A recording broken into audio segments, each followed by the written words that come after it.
बहुत पुरानी बात है। एक व्यक्ति था, उसका नाम दीनदयाल था। उसके परिवार में पुत्र पुत्री, पत्नी, माता पिता रहते थे। वह सुखपूर्वक अपना जीवन यापन कर रहा था। उसकी आय ज़्यादा नहीं थी। अब उसके बच्चे भी बड़े हो रहे थे।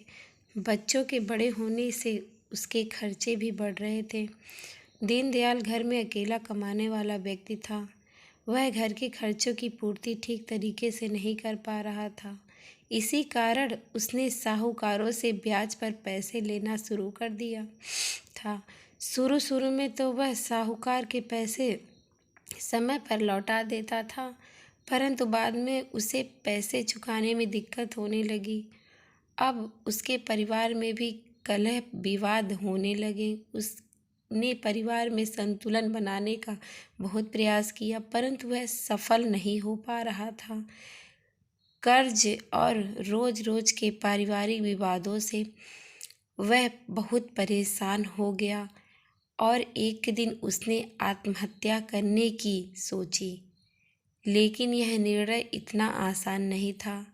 दीनदयाल घर का मुखिया था और परिवार का भविष्य उस पर निर्भर था। अब उसे कुछ समझ नहीं आ रहा था कि क्या किया जाए। दीनदयाल घर के पास ही एक ऋषि का आश्रम था।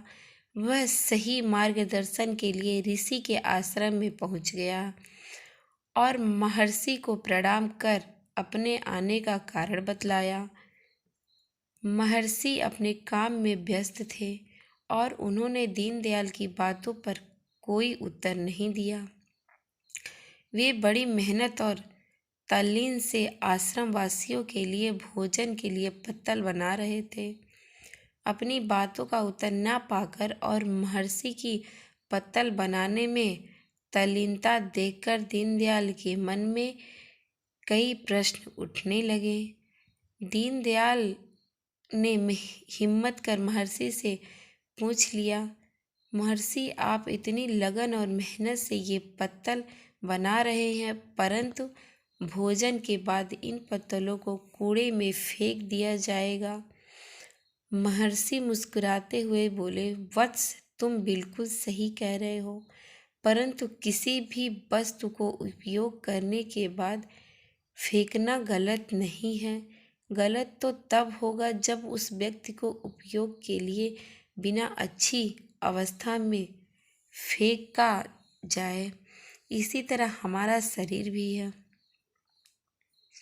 महर्षि की बात दीनदयाल को अच्छी तरह समझ में आ गई और उन्हें अपने प्रश्न का उत्तर मिल गया कि जीवन अनमोल है।